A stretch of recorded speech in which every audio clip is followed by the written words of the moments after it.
Il est 19 h, bonsoir à toutes et à tous. Merci de nous rejoindre pour cette édition qu'on entame avec les titres de l'actualité.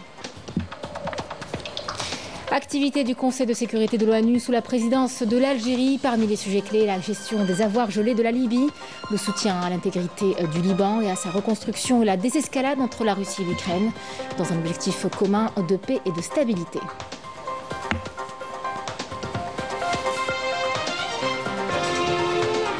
Cessez-le-feu à Gaza, les Palestiniens saluent les efforts diplomatiques de l'Algérie qui a joué un rôle central dans l'obtention de cet accord. Le pays a mobilisé son influence internationale et fourni des aides humanitaires et médicales pour soulager une population meurtrie.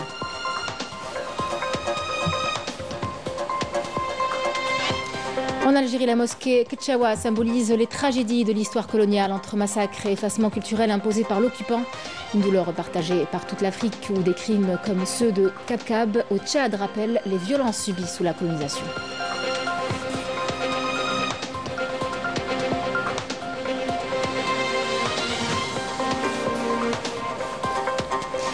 Au Maroc, la contestation reste réprimée. Un militant engagé auprès des victimes du séisme d'El Haouz est poursuivi et condamné pour ses dénonciations contre la gestion des aides et les abus des autorités. Une voix que le régime du Marzen tente de faire taire.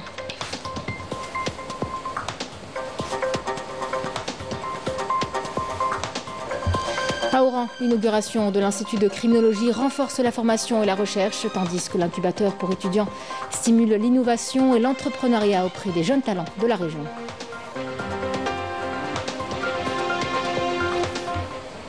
Mesdames, Messieurs, bienvenue à vous. Le Conseil de sécurité de l'ONU, sous la présidence de l'Algérie durant ce mois de janvier, a abordé plusieurs questions cruciales lors de ces récentes sessions. Parmi les sujets clés, l'Algérie a exprimé sa préoccupation sur la gestion des avoirs gelés de la Libye, a réaffirmé son soutien à l'intégrité du Liban et à sa reconstruction et a appelé à la désescalade entre la Russie et l'Ukraine. C'est là une série de démarches stratégiques pour la paix et la stabilité. Yanis Abdelrahman. Le groupe A3+, au Conseil de sécurité, a exprimé sa préoccupation quant à l'érosion continue des avoirs gelés de la Libye due à leur mauvaise utilisation et gestion par certaines institutions financières internationales, affirmant que le peuple libyen devrait bénéficier de réparations complètes pour ces violations. Cette déclaration a été faite par le représentant permanent de l'Algérie auprès des Nations Unies, Ammar Benjama, au nom du groupe A3+, Algérie, Somalie, Sierra Leone et Guyana, lors d'une séance du Conseil de sécurité présidée par l'Algérie en sa qualité de présidente en exercice du Conseil onusien consacré à la situation en Libye. Il s'agit de la première décision jamais prise en faveur de la Libye. Une décision qui lui permettra d'investir dans ses avoirs gelés afin de préserver leur valeur au profit du peuple libyen. Nous demandons le retrait immédiat des forces étrangères et appelons au plein respect de la Libye et de sa souveraineté sur son territoire. Le groupe des Trois sont solidaires avec le peuple libyen qui a souffert des décisions hâtives prises par le Conseil de sécurité par le passé.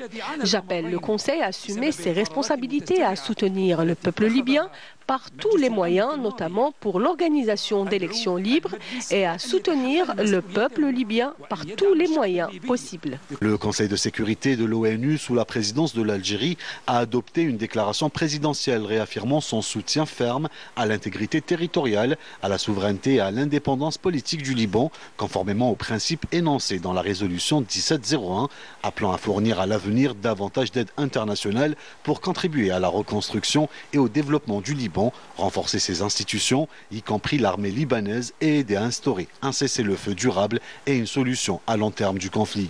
Dans un autre chapitre, l'Algérie a réitéré son appel à l'Ukraine et à la Russie à faire preuve de calme et de retenue et à avancer vers une désescalade des tensions, les invitant à garantir en priorité la sécurité des populations civiles. Benjama a réitéré également l'appel de l'Algérie aux parties afin qu'elles participent à un véritable dialogue et à des négociations en vue de mettre un terme à cette guerre. Le représentant permanent de l'Algérie auprès des Nations Unies estime que la Russie et l'Ukraine ainsi que la communauté internationale devraient donner une véritable chance à un dialogue inclusif et constructif pour produire des résultats, notant que les répercussions économiques se font ressentir à l'échelle mondiale, en particulier dans les pays en voie de développement. À la demande de l'Algérie et de la Russie, le Conseil de Prochain, une réunion consacrée à la situation des enfants à Gaza, suite aux crimes commis par l'entité sioniste dans les territoires palestiniens depuis plus d'une année. On parle de plusieurs dizaines de milliers d'enfants qui ont perdu la vie ou qui ont été blessés sous les bombardements meurtriers des forces sionistes, victimes innocentes d'une violence dévastatrice. Et puis, vous le savez, un nouveau chapitre d'espoir pour les Gazaouis, l'accord de cessez-le-feu obtenu il y a quelques jours et qui entrera en vigueur dimanche prochain.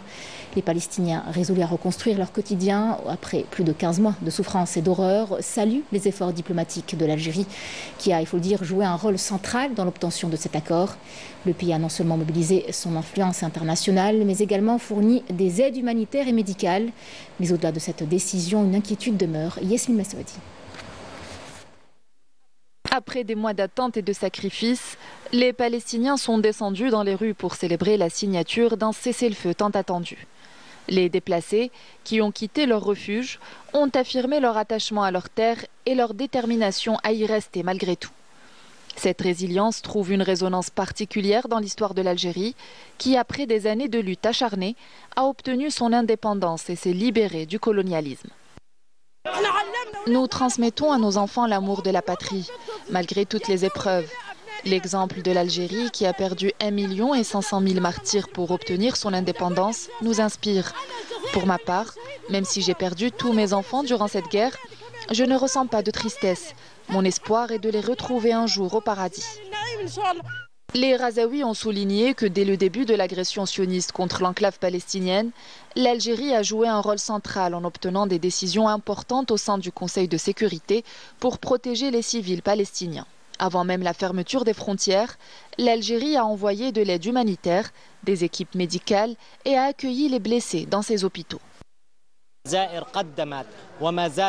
L'Algérie a fourni et continue de fournir un soutien matériel et moral important en envoyant des missions médicales et des aides humanitaires. Elle demeure également un soutien constant pour la Palestine, tant au sein du Conseil de sécurité qu'à travers son soutien et ses votes en faveur de toute initiative liée à la cause palestinienne et au peuple palestinien.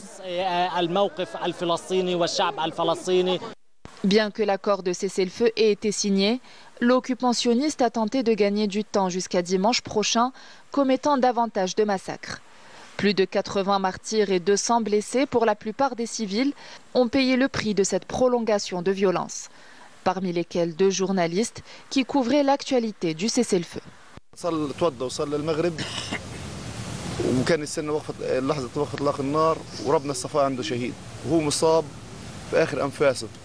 يا ابو يحيى معك ابو صهيب يا ابو يحيى انا صاحبك ابو يحيى قول لا اله الا الله واشهد الله انه نطق بشهاده لا اله الا الله في اخر انفاسه.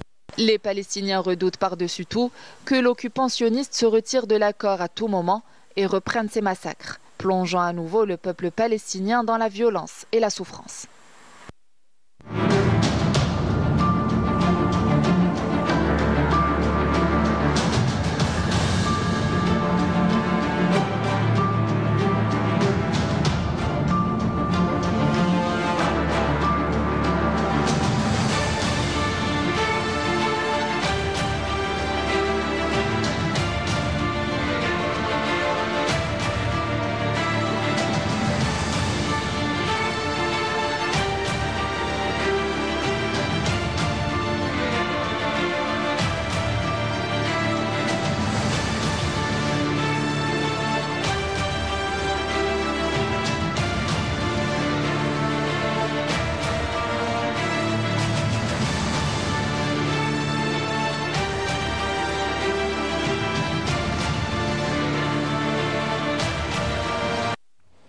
De nombreux monuments et lieux emblématiques en Algérie racontent de sombres pages de l'histoire coloniale.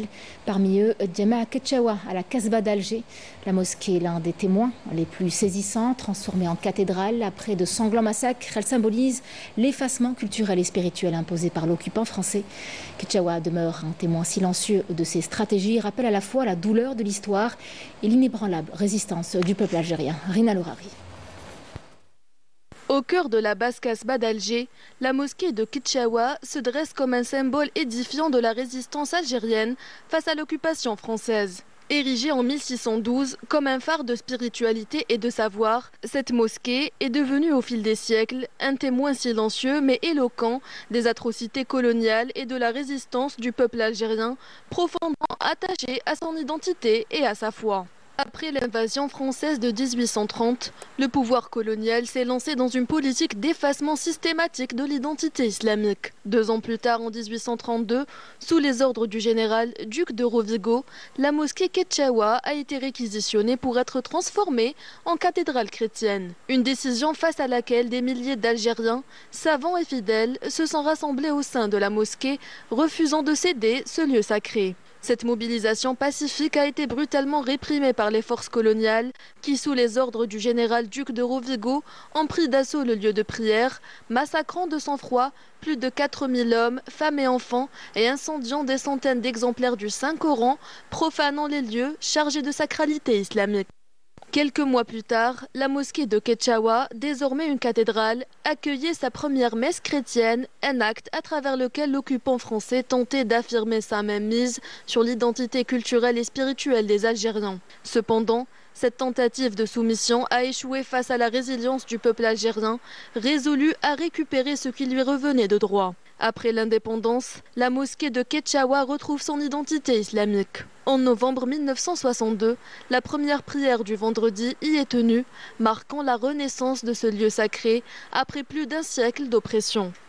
Aujourd'hui, la mosquée de Ketchaoua demeure un lieu chargé de mémoire, rappelant non seulement les souffrances infligées par le colonialisme français, mais aussi la force inébranlable et la résistance du peuple algérien dans son combat pour préserver sa dignité et reconquérir sa liberté et son indépendance. Il est essentiel de rappeler que l'histoire coloniale de la France, marquée par l'exploitation et la violence, ne se limite pas à l'Algérie. En Afrique, des crimes comme le massacre d'El Kobkob où des centaines d'érudits musulmans ont été assassinés témoignent de cette oppression systématique. Le Tchad, comme bien d'autres pays africains, a payé un lourd tribut à la colonisation. Mais la résistance des populations a forgé une véritable lutte pour la dignité, la liberté et l'identité. Une lutte qui se poursuit aujourd'hui dans la mémoire collective. Yamina Saïdji. Le massacre de Kap-Kap survenu le 15 novembre 1917 dans la ville d'Abché au Tchad demeure l'un des crimes les plus atroces du colonialisme français contre les musulmans. Sous prétexte d'introniser Mohamed Dekoum comme sultan et de discuter de la situation du pays, les Français attirèrent plus de 400 érudits et chefs musulmans à une réunion. Ce qui semblait honorable fut en réalité un piège. Dekoum et son adjoint furent exécutés et les invités massacrés à la machette. Les corps, plus de 400, furent enterrés dans une fosse commune à Oued Kemel. Ce massacre visait à éradiquer les musulmans pour imposer la culture française et effacer l'identité islamique. Il reste une tache indélébile sur l'histoire coloniale française, marquée aussi par d'autres crimes, comme l'incendie de la bibliothèque d'Alger en 1962. Ils ont tout fait pour se débarrasser de notre culture et de notre identité. L'histoire de la lutte tchadienne face à la colonisation française témoigne d'une lutte farouche pour la liberté et la dignité.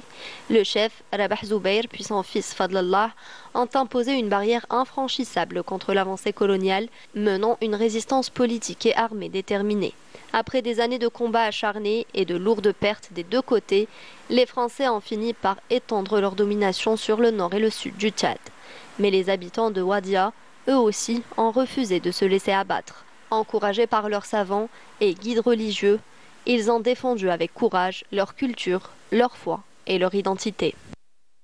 107 ans se sont écoulés, mais la douleur de cette époque reste gravée dans la mémoire collective du peuple tchadien. La colonisation française a marqué le début d'un pillage organisé des ressources du pays. Qu'il s'agisse de l'or, de l'uranium ou d'autres richesses naturelles, qui s'est prolongé pendant des décennies. Une France coloniale reconnue par son oppression, qui se vante aujourd'hui avec un discours civilisateur et démocratique. Cependant, le Tchad, à l'instar du reste du continent africain, a rejeté cet héritage colonial. En recouvrant son indépendance, il a amorcé une lutte constante pour se libérer pleinement des chaînes imposées par le passé colonial. Tournons-nous à présent vers la France d'aujourd'hui où la question de l'immigration est de plus en plus instrumentalisée par certains discours politiques, notamment ceux de l'extrême droite. Les immigrés sont fréquemment désignés comme boucs émissaires. Un climat de division s'est installé en France, alimenté par des propos trompeurs, alors que les véritables enjeux de la nation sont mis de côté. Alors comment expliquer cette montée de haine et la construction de l'immigré comme ennemi de l'intérieur? Sabrina Keshroud nous éclaire sur le sujet. Paris, dans le brouillard, autant que sa politique. Le pays est plus que jamais vérolé par les discours d'extrême droite, ses dirigeants ne cherchant pas de réelles solutions aux problèmes économiques et sociaux qui appauvrissent chaque jour un peu plus les Français. Le bouc émissaire préféré des héritiers de Le Pen et leurs amis, l'immigré. En France, les discours anti-immigrants ne cessent de monter, cachant de moins en moins le manque de volonté des politiques en place à trouver des solutions aux véritables problèmes. À Mayotte notamment, charger les étrangers pour se décharger de ses responsabilités, les élus non affiliés à l'extrême droite ne sont pas dupes face à des discours trompeurs. J'ai du mal à entendre que Mayotte est plus riche. Je ne sais pas quels sont vos critères là, de richesse. Parce que nous, on n'a pas d'eau, pas d'électricité, rien à bouffer. Et vous trouvez le moyen de justifier l'immigration clandestine qui continue aujourd'hui. Et vous avez même l'outrecuidance de parler de nous aider le pays qui nous revendique et qui instrumentalise sa population en disant dans le maigre programme de reconstruction de Mayotte, il faut inclure les Comores. Magique. Au cœur d'une Assemblée nationale fracturée, la gauche française tient la dragée haute à l'extrême droite et ses alliés, contre la construction de l'immigré comme ennemi de l'intérieur, qui met en danger l'ensemble des 5 millions d'étrangers installés sur le sol français, dont nombre sont issus d'anciennes colonies. Vous osez parler de rente mémorielle à propos de l'Algérie, comme si c'était un cadeau d'avoir subi 132 ans de colonisation et de souffrance. En réalité, c'est l'algérophobie qui est votre rente politique. Vous soufflez sur les braises des haines passées, vous attisez la xénophobie, l'islamophobie et le racisme dans l'espoir d'exciter l'opinion publique et de masquer vos échecs. C'est répugnant. Le souffle de l'extrême droite est partout palpable, dans un pays qui n'a pas fait son travail de décolonisation en tant qu'ancien colonisateur. Le déclassement économique de la France n'y fait rien. Ses citoyens sont constamment encouragés au racisme et à la division. Les immigrés représentent 10% de la population du pays et une étude récente de l'OCDE met en valeur leur contribution budgétaire nette à hauteur de 1% du PIB, soit 25 milliards d'euros. La dette publique s'élève à 3 300 milliards d'euros. Pendant ce temps, les politiques français préfèrent créer des légendes autour du coût de cette immigration, au lieu d'aller chercher l'argent là où il se trouve. Un pari contre la vérité et certainement pas au service des Français. Cap sur le Maroc à présent, où les droits à la contestation restent vivement réprimés. Le cas de Saïd Ait El Mahdi, militant engagé auprès des victimes du séisme d'El Haouz, illustre ces pressions. Ces prises de parole dénonçant la gestion des aides et les abus des autorités lui valent aujourd'hui d'être poursuivi et condamné en première instance à 3 mois de prison ferme. Une voix que le régime du Marzen tente de faire taire. Sabrina Keshroud. Saïd Ait Mahdi savait qu'il allait être mis en prison et a laissé à celles et ceux qui le suivent un dernier message avant que les autorités du Marzen ne le retrouvent et le fassent taire. Il se peut que ce soit mon dernier live avant que je ne sois mis en prison. Saïd Ait Mahdi est le président de la coordination des sinistrés du séisme d'El Haouz et voix de ces derniers. Depuis la catastrophe, il a milité sans relâche afin de faire connaître la tragédie et transmettre les demandes des compatriotes dont il partage le sort. Sur place, un mouvement de soutien s'organise activement. Saïd El Mahdi est quelqu'un qui agit dans l'intérêt général, quelle que soit la problématique ou le lieu. En particulier au service des sinistrés, concernant les aides qui n'arrivent pas à leurs bénéficiaires et leur souffrance à travers la région ébranlée par le séisme.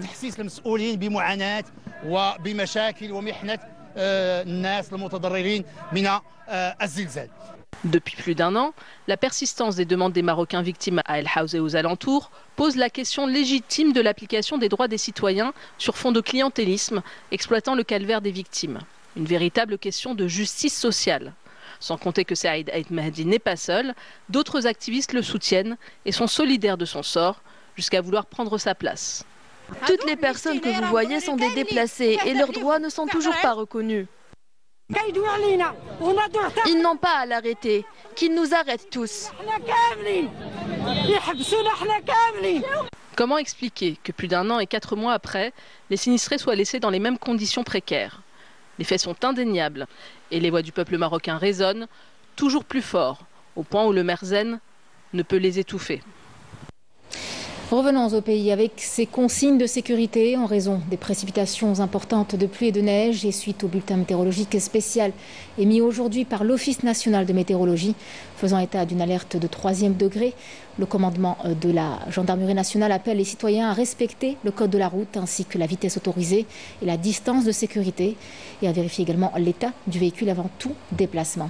Le commandement de la gendarmerie nationale a également appelé à ne pas se déplacer vers les hauteurs qui connaîtront de fortes chutes de neige pour éviter de se perdre et à ne pas se rendre sur ces lieux qu'après l'amélioration des conditions météorologiques. Direction Oran pour vous parler de l'inauguration de l'Institut de criminologie qui vient là à renforcer les structures déjà existantes et offrir une nouvelle dimension à la formation et à la recherche dans ce domaine. Parallèlement, l'incubateur pour étudiants continue d'encourager l'innovation et l'entrepreneuriat chez les jeunes talents de la région. Yasmina Amali. Dédié à la recherche et à la formation, l'Institut de criminologie inauguré par le ministre de l'Enseignement supérieur et de la Recherche scientifique vient renforcer un secteur en plein essor qui assure aux étudiants l'accompagnement nécessaire pour la création de start-up et le développement des projets dans des secteurs stratégiques comme les technologies ou l'environnement, et ce, par le biais de l'incubateur universitaire.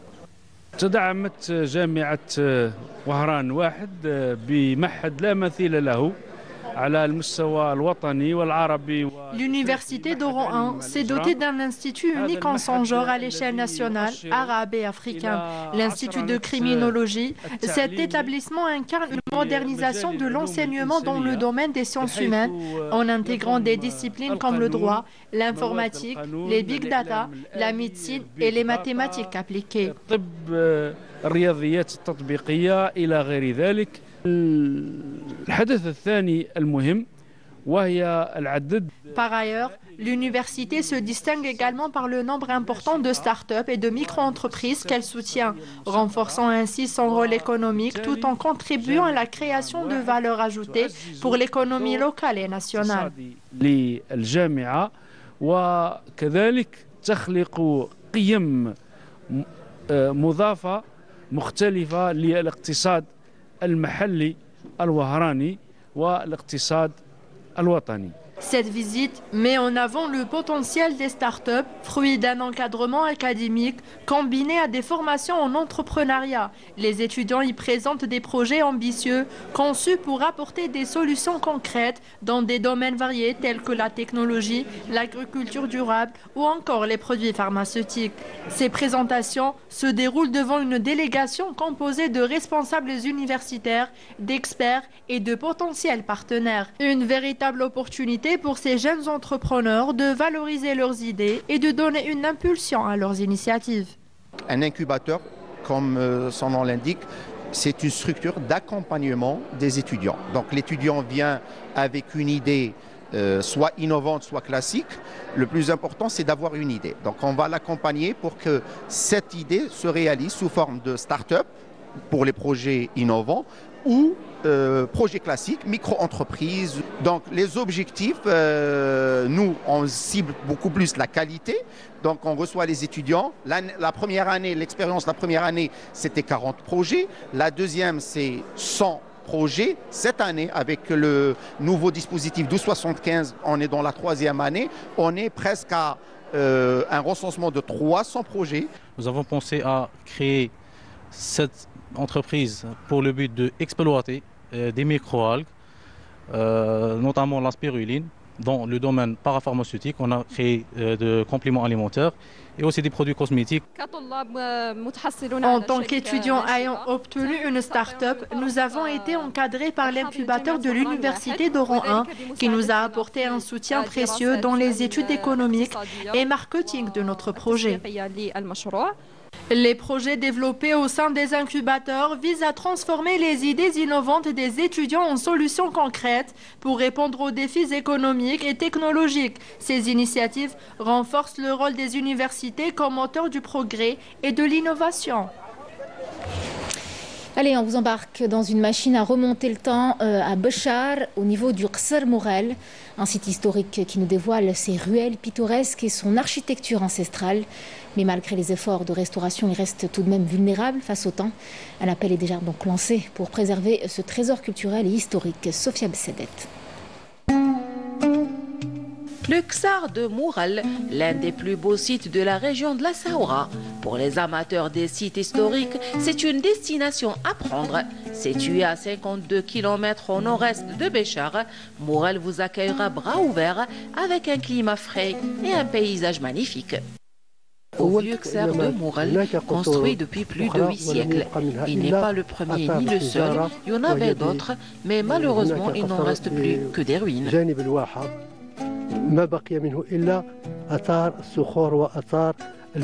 Ce Qsar contient deux accès principaux. Le premier situé en haut, réservé aux visiteurs, aux habitants et leurs animaux. Le deuxième mène sur la palmeraie et la source d'eau, dont l'accès est interdit aux animaux pour éviter le breuvage des animaux à la source. La palmeraie était riche par ses récoltes et l'agriculture était source de vie pour les habitants. Ce monument est composé de plusieurs ruelles et chaque ruelle est composée à son tour de plusieurs habitations. Le rez-de-chaussée était utilisé pour préserver et garder la nourriture et ravitaillement. Le premier était réservé pour l'habitat et le deuxième réservé aux animaux. Chacune des 8 ruelles contenait un puits réservé aux besoins des voisins du même chemin. À la vieille mosquée du Qsar, il y avait aussi un grand puits qui servait aux ablutions et breuvages. Au milieu du Qsar, on trouve une placette qui servait de lieu de rencontre, de réunion, de commerce et de mariage, etc. On trouve aussi l'horloge solaire utilisée pour la répartition de l'eau destinée à l'agriculture.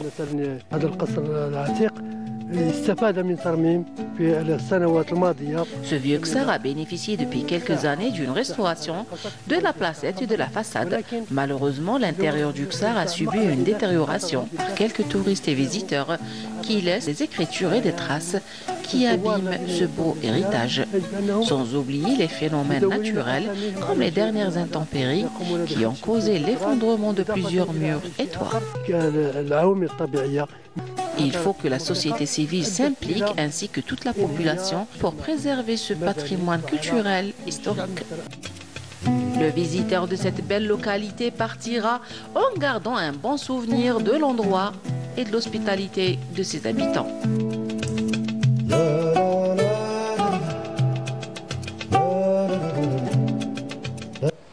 C'est la fin de cette édition. Merci de l'avoir suivi. Je vous retrouve demain pour le journal de la mi-journée à midi. Très bonne soirée à vous.